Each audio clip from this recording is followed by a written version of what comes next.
What's up YouTube, Underworld 6667 coming at you with an episode of Yu-Gi-Oh 101.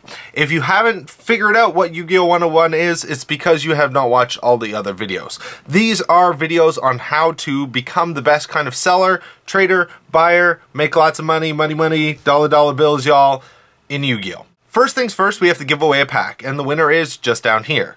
If you'd like to win your own pack, all you need to do is leave a comment in the comment section down below, what you thought of the video, what you want to input, all that kind of thing. Make sure you press the like button, share it with all your friends, and of course, subscribe. So we're going to start off, it's going to be a very short episode. We are going to be talking about knowing your locals.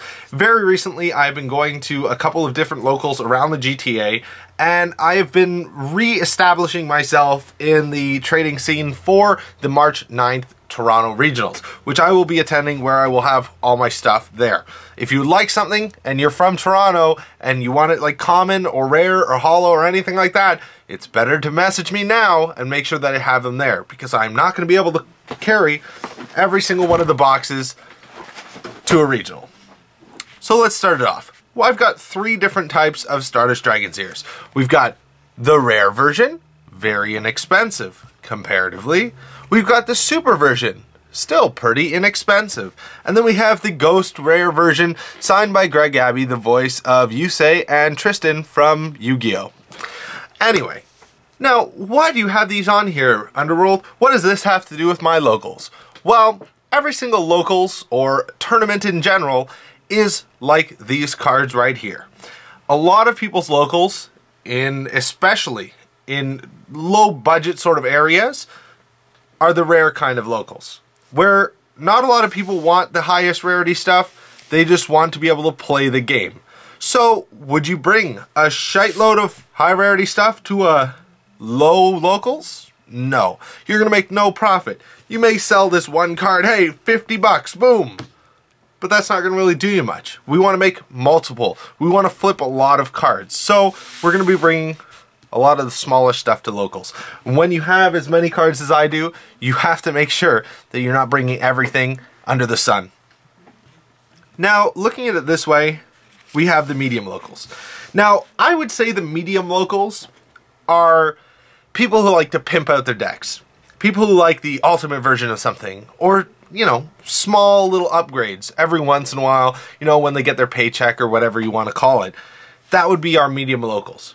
Medium locals is where you can find big money, but not in overabundance. You're not going to be selling thousands of dollars worth of stuff at a medium local. You may every once in a while make 100, 150 bucks. In this situation, if you have the small stuff that everyone's looking for, you could probably make about 50 bucks. So we got the difference between 50 bucks and 100 bucks at a local. But wait a second. When do we get into the really, really high price, the big dollar value stuff? That's YCSs, regionals, nationals, places where you want to show off. You want to spend money. You've been saving up for said regional. So that's where you want to bring the big game. Having your binder full of an arrangement of these are good. However, when you get into the higher sort of amount of cards, you're going to have a huge binder. When you have a huge binder, it takes them a long time to go through that entire binder, which means that's wasting your time. You have to make sure that they don't waste your time as much as they're spending.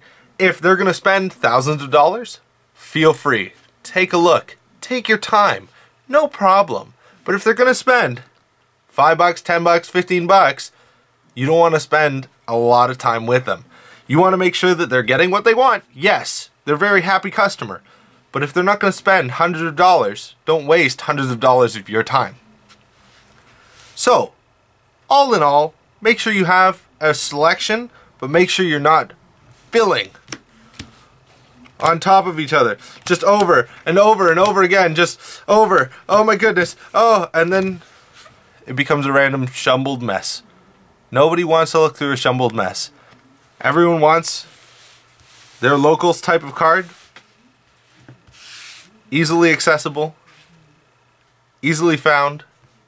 Making your customers happy, making your pocket happy, making you happy. Make sure you don't make those binder blunders. And if you haven't watched the rest of the Yu-Gi-Oh 101, make sure you click the channel. There's an entire playlist with all 6 videos so far. Maybe you'll learn something.